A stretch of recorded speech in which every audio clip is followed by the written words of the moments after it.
예수님께서 안식일에 어느 한 회당으로 들어가셔서 말씀을 가르치셨습니다.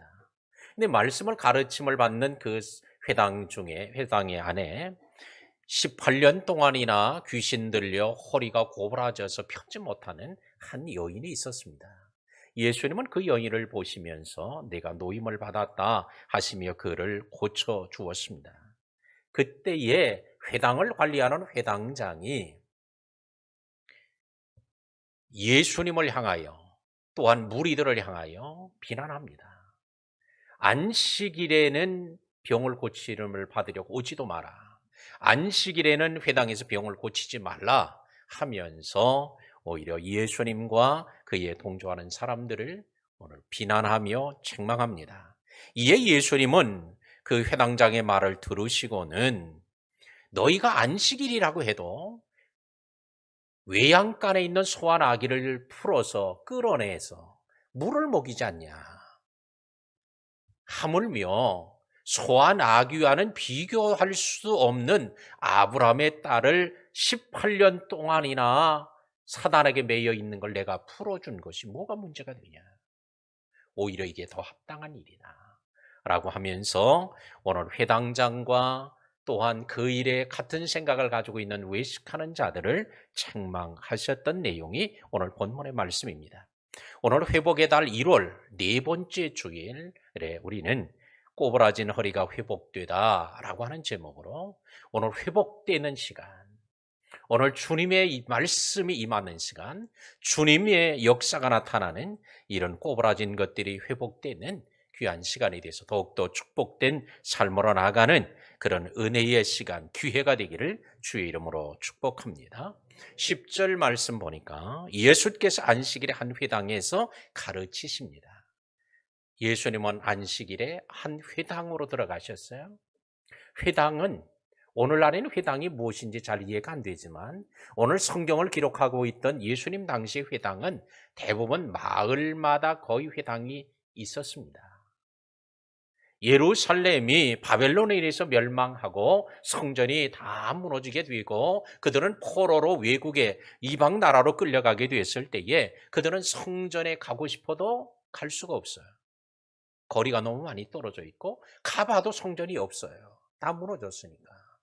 그래서 그들은 갈 수도 없고 그곳에서 예배할 수도 없었기 때문에 그들은 성인 남자 10명 이상이 되면 회당을 세울 수 있는 규정을 정하고 그래서 10명 이상의 성인 남자들이 있는 유대인들이 있는 곳에 회당을 세웠습니다.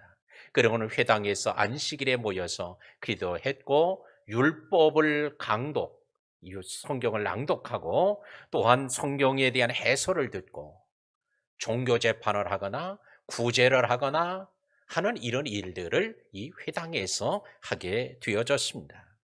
이 회당을 관리하는 사람을 우리는 회당장이라고 부르고 있습니다. 근데 예수님께서 한 회당으로 들어가셨어요. 어느 회당, 어느 지역의 회당인지는 알 수 없지만 예수님은 이 회당에 들어가셔서 하나님의 말씀을 가르칩니다. 왜냐하면 예수님은 랍비이셨기 때문이죠. 랍비는 공인받은 율법교사예요. 공인됐다는 것은 어느 회당에 가더라도 설교 요청을 받으면 율법을 읽고 설교를 해석하며 설교할 수 있는 그런 공인을 받은 사람이에요. 예수님을 향하여 사람들은 랍비여 혹은 라본이여 라고 부르던 걸 보면 예수님은 당시 공인받은 율법교사였음을 알 수 있습니다. 그래서 이 회당에서 예수님이 말씀을 가르치는 건 이건 아주 이상한스러운 일이 아니었습니다. 예수님이 랍비였던 예수님이 성경을 회당에서 가르치고 백성들은 그 회당에서 율법 하나님의 말씀을 들었습니다. 자, 듣는 중에 11절에 18배 동안이나 귀신 들려 앓으며 꼬부라져 조금도 펴지 못하는 한 여자가 있더라. 그 회당 안에 회당에 모인 사람 중에 18년 동안이나 귀신이 들려서 허리가 꼬부라져 있어요. 조금도 펴질 못하고 있어요. 이런 사람이 그 회당 안에 와 있었습니다. 오늘 그가 허리가 고부라진 것은 사고로 인해서 그런 게 아니에요. 그는 귀신에 의해서 귀신이 들려서 허리가 고부라진 거예요. 귀신은 우리에게 좋은 약속을 하고 복을 주겠다, 행운을 주겠다, 요행을 준다, 아무리 약속을 해도 주님은 말씀합니다.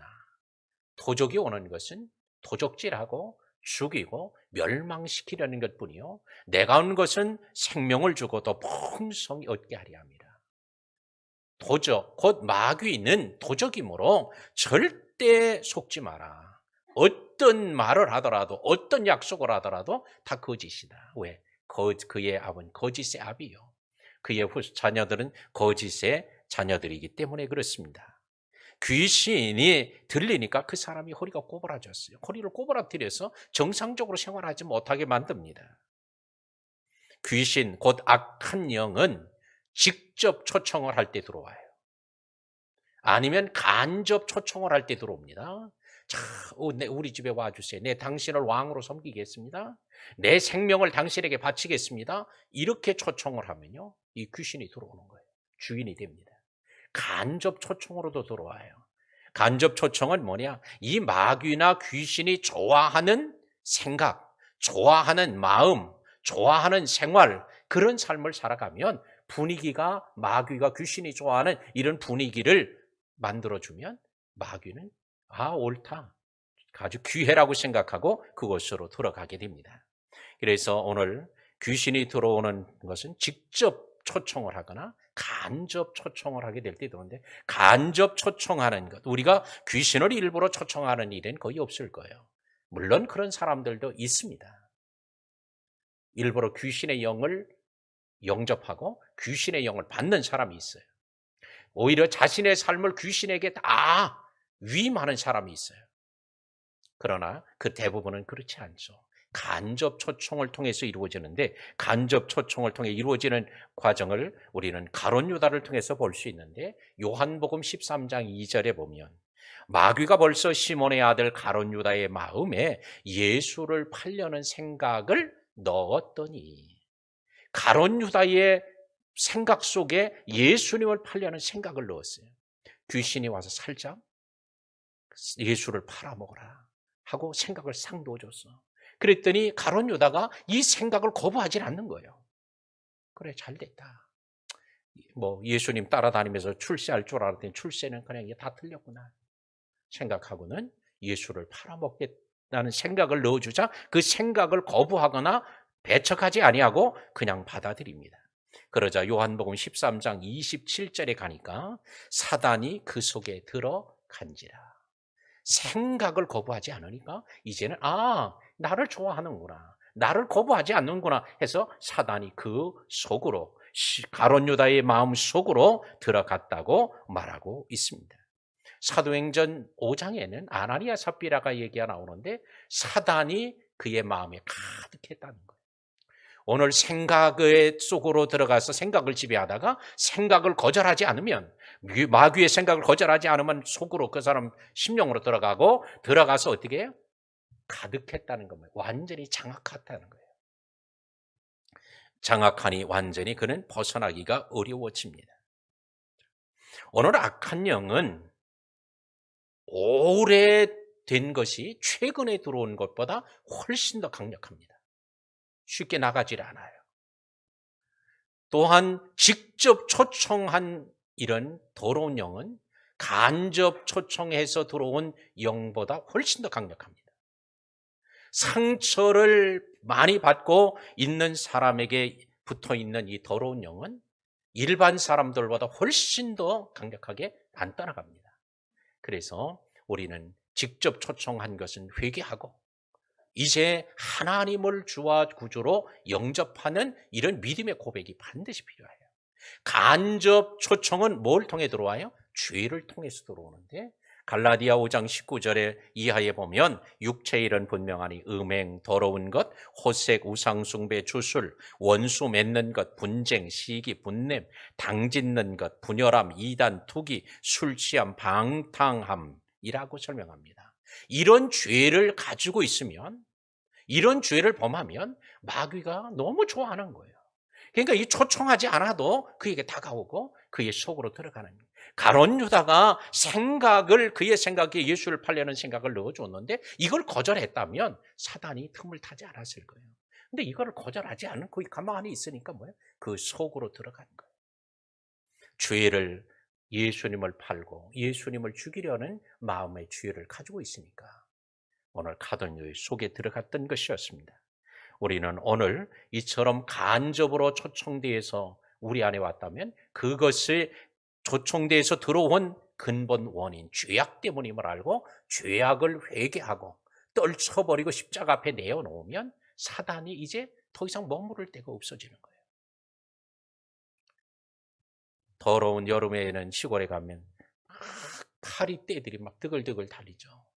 왜? 더러우니까. 그러나 파리를 한 마리, 두 마리 잡는 것보다 더 중요한 건 뭐예요? 그 파리를 유인하는 더러운 것을 제거하는 게 이게 근원적인 것인 것처럼 마귀의 하나 또한 사단의 귀신을 쫓아내고 대적하는 것보다 더 중요한 건 뭐냐?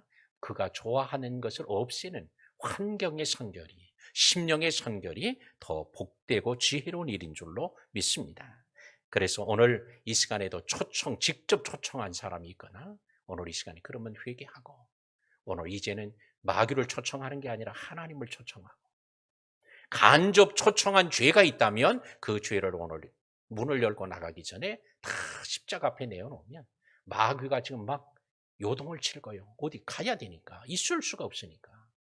오늘 이런 은혜가 있어서 오늘 자유함을 얻고 성령에 붙잡혀 사는 귀한 기회가 되기를 축복합니다. 예수께서 12절에 보니까 보시고 불러 이르시되 자, 말씀을 전하다 보니까 거기에 귀신 들려서 18년 동안이나 허리가 꼬부라진 여인이 있어요. 그를 부르는 거예요. 이리 와라. 그리고는 여자여 내가 내 병에서 놓였다. 얘기를 하시는 거예요. 주님이 그를 부르셨어요. 그 다음에는 부르시고 말씀을 합니다. 그리고는 13절에 보면 안수하시니 여자가 곧 펴고 하나님께 영광을 돌리는지라.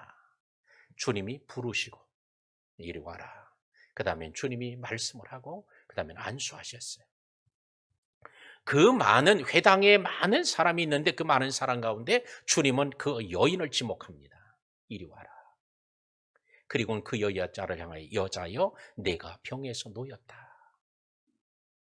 오늘 이 시간에도 이 자리에 많은 사람이 있지만 또 영상으로도 많은 사람들이 말씀을 대하지만 오늘 주님께서 여자여 네가 네 병에서 노임을 받았다고 하신 것처럼 오늘 이 말씀을 하실 때에 거기에 이 한 여자만 있었겠어요? 여러 여자들, 여러 남자들이 있었을 거예요. 그런데 오늘 이 여자는 자기에게 하는 말씀임을 분명히 알았어요. 딴 여자들은 저 얘기는 저 여자한테 말하지 내게 하는 게 아니라는 걸 알아요.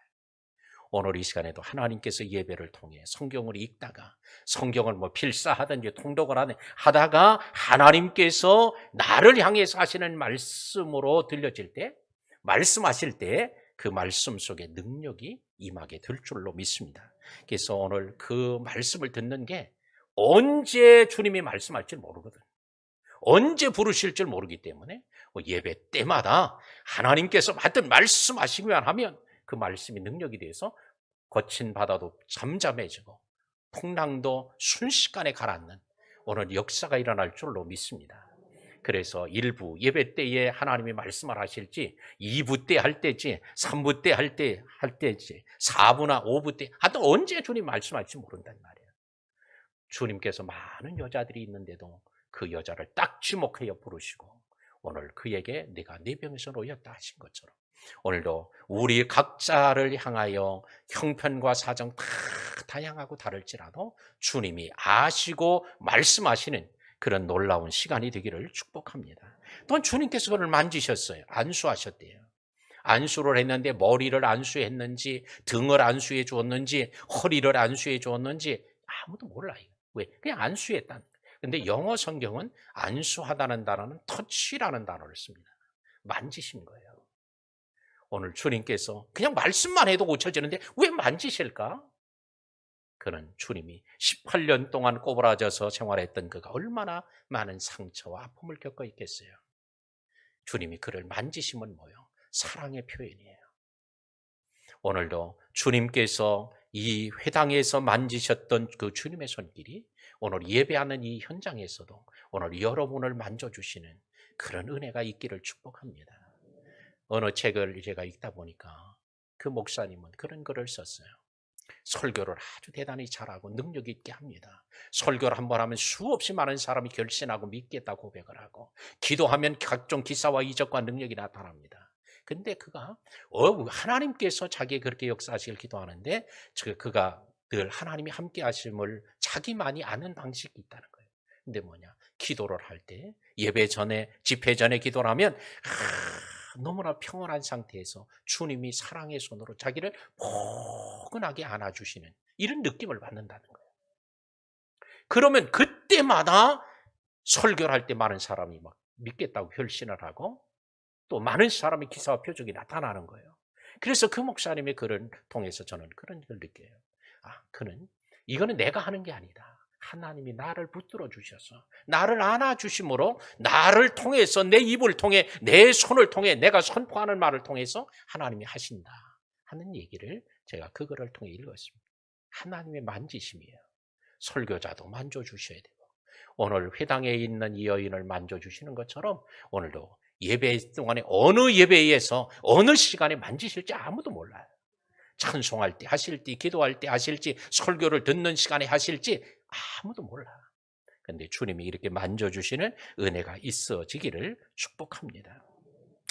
14절에 보면 회당장이 안식일에 병 고치는 것을 분을 내어 무리에게 이르되, 일할 날이 엿새가 있으니 그동안에 와서 고침을 받을 것이요 안식일에는 하지 마라, 그런 거예요. 자, 안식일에 왜 와서 병을 고치냐? 그러니까 병 고치러 오는 사람도 안식일에는 병 고치러 오지 마라. 안식일에 또 예수님이 병을 고쳤으니까 당신도 안식일에 병 고치면 안 된다 하고 회당장이 분을 내었다는 거예요. 화를 내면서 얘기를 합니다. 그러면서 병 고침을 받으러 온 사람도 비난하고 병을 고쳐준 예수님도 비난하는 거예요. 오히려 회당장이 기뻐해야 될 일 아닙니까? 병든 사람이 와서 고침을 받았으니, 자기 회당에 관리하는 회당에서 고침을 받는 일이 일어났으니 막 기뻐하고 기뻐해야 되는데 오히려 분을 내고 화를 내는 거예요. 왜 그럴까요?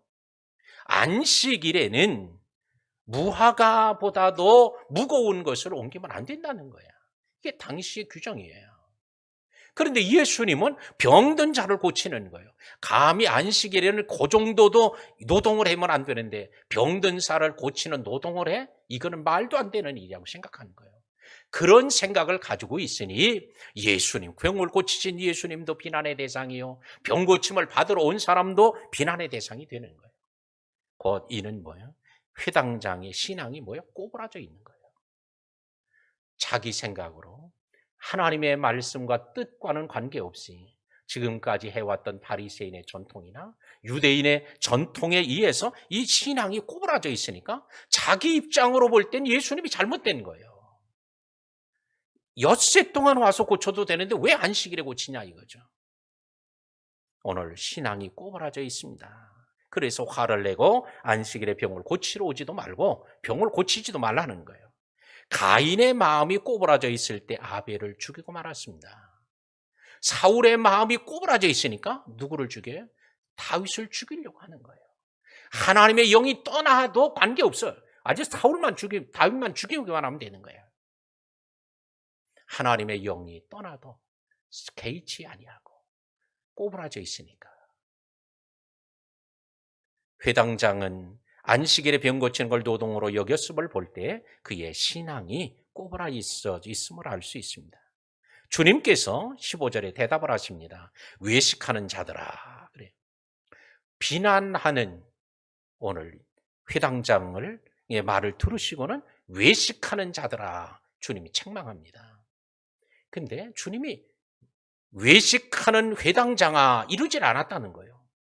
외식하는 자야 이렇게 말하지 않고 외식하는 자들아, 복수형을 쓴 걸 보면 그 회당에 회당장만 외식하고 있는 게 아니라 말은 안 하고 가만히 있어도 외식하는 자들이 그 회당 안에 있었음을 알 수 있습니다.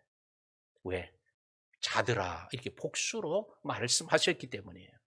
우리는 오늘날에도 교회에 와서 반응을 이렇게 보이는 사람만 외식하는 게 아니라 반응을 안 보여도 속에 꼬부라져 있으면, 그래서 외식함을 가지고 있는 사람은 주님께 다 아시는 거예요. 사람은 몰라도. 그러면서 말씀합니다. 너희가 안식일에 자기의 소나 나귀를 외양간에서 끌어내서 풀어가지고 물을 먹이지 않냐. 그래야 그 다음날 또 일을 시킬 거니까 그 물도 먹였을 거고 풀도 먹이지 않겠어요, 먹이도? 그때 풀어내는 거는 이거는 아무 생각하지도 않고 내가 이 사람을 18년 동안 사단에게 매여 있는 거를 풀어냈다고 해서 너희가 이걸 잘못했다고 하냐? 뭐가 옳은 거냐? 어느 일이 합당하냐? 라고 하시면서 18배 동안 사단에게 매인받은 이 아브라함의 딸을 안식일의 매임에 푸는 것이 합당하다라고 주님이 말씀합니다. 18년 동안이라고 했다는 거예요. 어떻게 예수님이 그걸 하실까? 너 얼마나 오랫동안 아팠어? 물어본 적이 없죠. 주님은 그냥 아시는 거예요. 병이 오랜 줄을 아시고 그냥 아시는 거예요. 18배 동안 앓고 있는 그를 향하여 아브라함의 딸이라고 말씀합니다. 우리는 오늘 이렇게 병이 들어있고 허리가 고부라져 있는 사람, 이 사람을 아브라함의 딸이라고 말하고 있다는 거예요. 우리는 잘나고 잘생긴 사람을 아브라함의 딸, 아브라함의 후손이라고 말하면 합당한 것 같지만 이런 사람을 향해서 말한다는 것은 쉽지 않을 거예요. 우리는 오늘 겉으로 회당장이 아브라함의 후손이라고 오히려 불러줘야 마땅할 것 같지만 주님은 그에게 아브라함의 후손이라고 말하지 않고 이 바로 허리가 꼬부라져 있던 18일 동안 귀신 들렸던 이 여인을 향하여 아브라함의 딸이라고 말하고 있습니다. 오늘 이 시간에 나는 하나님의 자녀인가? 스스로 한번 자문해보고 하나님의 자녀가 아니면서도 하나님의 자녀라고 착각하고 있는 분들은 오늘 다시 믿음을 시작하기 바랍니다. 하나님 자녀의 신분으로 회복하게 되기를 바랍니다. 하나님의 자녀이면서도 나는 하나님의 자녀가 아닌 것 같다라고 하는 생각을 가진 사람들도 또 오늘 우리가 회복을 해야 돼요. 그래서 오늘 하나님의 백성인 바로 그 아들 대신 예수님을 영접하는 자, 그 이름을 믿는 자들에게 하나님의 자녀가 되는 권세를 주었으니까 오늘 이 예수 그리스도를 주와 구주로 믿고 그런 신앙 고백을 이 시간에 하고 돌아가네.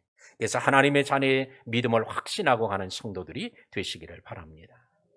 인간이라고 하는 단어를 영어로는 man이라고 하죠. man. 화장실 가면은 man이라는 게 붙어 있잖아요. 그러면 남자 화장실, 남자만을 말하는 게 아니라 인간이라고 할 때 man이라고 하죠.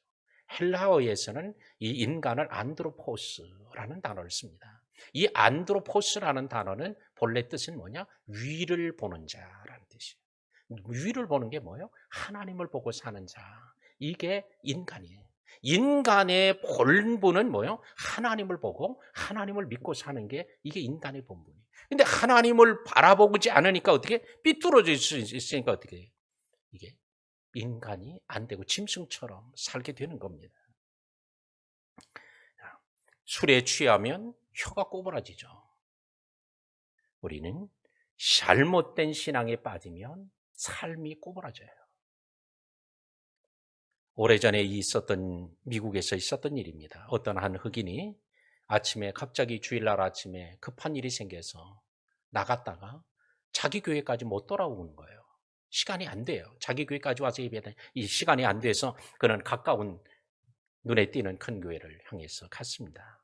예배를 드리려고 현관문을 열고 들어서는 순간에 당신은 이 교회에 올 수 없습니다. 나가세요. 거절을 당했어요. 아니 나는 이 교회 교인이 아닙니다. 그냥 예배 드리고 잠깐 예배 드리러 왔습니다. 나는 멀리 있는 사람인데 이만저만 했습니다. 근데 당신은 그래도 안 됩니다. 쫓아냈어요. 왜 그러냐 그랬더니 당신은 얼굴이 까만 흑인이지 않습니까? 아니 흑인은 들어오면 안 됩니까? 여기는 백인 교회입니다. 그래서 못 들어옵니다. 그래서 내쫓았어요.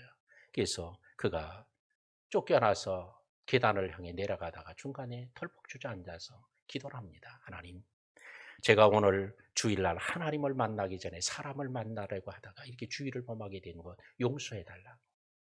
또 하나님, 제가 오늘 교회에 제가 앉아야 될 자리에 없는 걸 목사님이 보시고 어디 갔는가 걱정하실 텐데 목사님 걱정 끝이게 한 거 죄송하다. 그러면서 계단에 앉아서 울면서 기도를 하는 거예요. 근데 교회에서는 찬송하는 소리가 의자에 그 계단에 앉아 털복 주저앉아 기도하는데 들리는 거예요. 근데 갑자기 자기 앞에 누가 서 있는 것 같은 인기척이 느껴지더라는 거예요. 그래서 눈을 들었더니 봤더니 한 번도 본 적이 없던 예수님이 자기 앞에 서 있는 거예요. 그러면서 너 왜 울고 있냐? 그래서 이만저만해서 그렇다고 하니까 그러냐? 걱정하지 마라. 나도 이 교회에 한 번도 들어가 보지 못했다. 그러시더라는 거죠. 이게 왜 그럴까요? 이게 신앙관이 꼬부라져 있으니까. 백인들만 모여야 하나님이 그곳에 계시는 줄 아니까. 그러니까 흑인들은 들어오면 하나님이 떠나실 줄 아는 거예요. 이 꼬부라진 신앙이니까. 낮은 대로 임하소서라는 책을 쓴 우리 안효한 목사님, 시각장애인인 이 안효한 목사님에 대한 글을 여러분들도 그 책을 읽거나 아니면 뭐 유튜브나 간증을 통해서 들으신 분도 있을지 몰라요. 그분은 목사님의 자녀입니다. 근데 그 아버지 목사님이 늦게 신학을 했어요. 은혜 받고 하나님 부름을 늦게 받아서 늦게 신학을 해서 그러다 보니까 자녀들을 이제 양육하는 게 많이 어려움이 있었는데 그 목사님은 그냥 교회 없는 데 가서 교회를 개척하고 교회를 세우고 교회를 그냥 가족들이 자녀들이 많으니까 그 인부 삼아서 교회 짓고 또 몇 명 한 4, 50명 되면 또 떠나가 딴 교회 짓고 이러다 보니까 애들이 얼마나 고생이 많았겠어요. 근데 그런 중에 낳은 아들이 바로 이 안효한 목사님인데 자기는 본래 돌림자가 병자 돌림이랍니다. 그런데 아버지가 은혜 받고 낳아서 아들을 낳았는데 누구처럼? 요한처럼 되라. 그래서 안요한이라고 이름을 진 거예요. 근데 아버지가 목회하는데 너무 힘드니까 그것 때문에 애가 삐뚤어진 거예요. 그래가지고는 주일날 자기가 그렇게 써붙였다네. 교회 문화에다가. 써붙이기를 뭐라고? 하나님은 계시지 아니하시느니라. 안요한복음 1장 1절. 자기 이름이 안요한이잖아. 안요한복음 1장 1절. 교회 문에다 그렇게 써붙였다는 거예요. 그리고 어떤 주일에는 주 예수를 믿으랴 너희 할애비를 믿으라. 안요한복음 1장 2절. 이렇게도 써붙이고요. 그러니까 삐뚤어져 있는 거예요. 그러던 중에 지금 말하면 아주 명문 대학을 나오게 되고 그게 하나님의 은혜죠. 명문 대학을 나와서 미국에 가서 근무를 하게 되다가 그런 가려고 하는 중에 갑자기 눈병이 와서 눈 시각을 잃어버린 거예요. 시력을. 그때가 37살이었다는 거죠. 37살에 그가 시력을 잃어버리게 되었어요. 자살도 여러 번 기도했다는 거예요. 이젠 도무지 살 수가 없어서. 자살도 여러 번 기도했었지만 그가 나중에 깨닫게 된 것은 그가 깨닫고 나서 제가 하나님 앞에 불순종했다고 자기가 하나님 앞에 꼬부라진 그 마음 때문에 가지고 살았다는 걸 하나님 용서해달라고 자기는 지금 소경이지만 이제라도 목사가 되겠습니다 하고 서원하고 신학교를 가고 그래서 목회자가 된 거예요. 그래서 낮은 대로 임하니까 하나님이 더 큰 은혜를 주시다라고 하는 자기가 눈이 있을 때는 보지를 못했는데 눈이 보이지 않으니까 오히려 하나님을 발견하고 자기가 꼬부라진 마음을 가지고 있었다는 걸 발견하는 거예요. 그는 눈이 어두웠기 때문에 자기의 삐뚤어진 마음을 보게 되었고 하나님께 바로 서게 되었다고 그 책에서 말하고 있습니다. 오늘 17절 말씀에 보면 이제 예수님 말씀에 대한 반응이 나오는데 예수께서 말씀하심에 모든 반대하는 자들은 부끄러워했고 온 무리는 기뻐하니라 그래요. 자, 오늘 이 말씀 속에는 세 가지 반응이 있어요. 첫 번째는 회당장의 반응, 두 번째는 부끄러워하는 그 반대하는 자들의 반응, 세 번째는 오늘 그 일을 믿고 기뻐하는 자들의 반응이 세 가지가 나와요. 자, 우리는 오늘 주의 말씀을 듣고 반대하면서 부끄러워하는 사람은 그래도 복 있는 사람이에요. 그래도 양심이 살아있으니까 부끄러움이 있어요. 주의 말씀을 들으니까 내가 우리가 잘못됐구나, 꼬부라져 있어서 이랬구나 하는 걸 알았어요. 근데 오늘 그러면서도 비방하고 반대하고 외식하는 자들이 된 자들은 참으로 불행한 자들이라 하겠습니다. 말씀을 맺겠습니다. 18년 동안 귀신 들려 허리가 꼬부라져 있었던 여인이 예수님을 만나 고침을 받고 새로운 인생을 살게 되었습니다. 회당에 나오는 것, 교회에 나오는 것도 중요하지만 이곳에서 주님을 만나는 게 중요해요. 주의 말씀을 듣는 게 중요해요. 주의 말씀 때문에 변화되고 회복되는 게 중요하다는 것입니다. 우리는 교회 오는 것으로만 만족하지 맙시다. 코로나 때문에 그래도 난 교회 오는 사람이야, 난 예배하고 온 사람이야, 이건 가지고 만족하지 말고 우리는 주님을 만나는 사람, 주의 말씀을 듣는 사람, 주의 말씀으로 인하여 회복되는 사람이 되기를 축복합니다. 우리는 꼬부라진 허리도 고침받아야 되고, 꼬부라진 생각도 고침받고, 꼬부라진 말과 혀도 고침받고, 꼬부라진 우리의 신앙도 고침받아야 할 줄로 믿습니다. 근데 이 몸이, 허리가 꼬부라진 건 다 알아, 다 볼 수 있어. 근데 생각이 꼬부라지고 말이 꼬부라지고 또한 신앙이 꼬부라진 건 이건 아무도 알 수 없어요. 누구만 알까? 주님이 알고 본인이 알 거예요. 오늘 이 시간에 우리가 이런 것이 회복되는 것, 이게 주의 은혜예요. 이게 신앙이에요. 이게 부흥이에요. 이게 재건입니다. 오늘 이 시간에 꼬부라진 마음을 다리미로 펼 수만 있다면 얼마나 좋겠어요. 오직 성령의 능력으로만 되어짐을 믿고 오늘 바로 그 시간이 되기를 주의 이름으로 축복합니다. 우리 이 시간 함께 기도합시다. 주여, 나를 회복시켜 주시옵소서. 주님의 음성을 듣게 하시옵소서. 주님께서 우리를 향하여 말씀하시는 것 때문에 회복의 역사가 이루어지도록 이 시간에 함께 기도합니다. 할렐루야. 하나님, 우리를 사랑하신 주님이 여기 계십니다. 지금도 2000년 전에 회당을 방문하셔서 말씀하셨던 주님이 오늘 이 자리에서 우리를 방문하사 오늘도 말씀해 주시고 우리를 향하여 말씀하는 주의 음성에 반응하게 하옵소서. 오늘 우리는 회당장과 같은 그런 하나님의 불신앙적인 반응, 대적하는 반응이 아니라 오늘도 주님이 하시는 일을 기뻐하며 주님이 하시는 말씀을 그대로 예와 아멘으로 받아들이는 믿음으로 반응하는 성도들이 되도록 하나님 은혜 베풀어 주옵소서. 오늘도 주님, 사랑하는 성도들 한 사람도 그냥 돌려보내지 마시고 이 문을 열고 나가는 순간 하나님이 만지시고 역사하심으로 기뻐하며 찬양하는 우리 모든 성도들이 되게 하옵소서. 예수님 이름으로 기도하옵나이다. 아멘.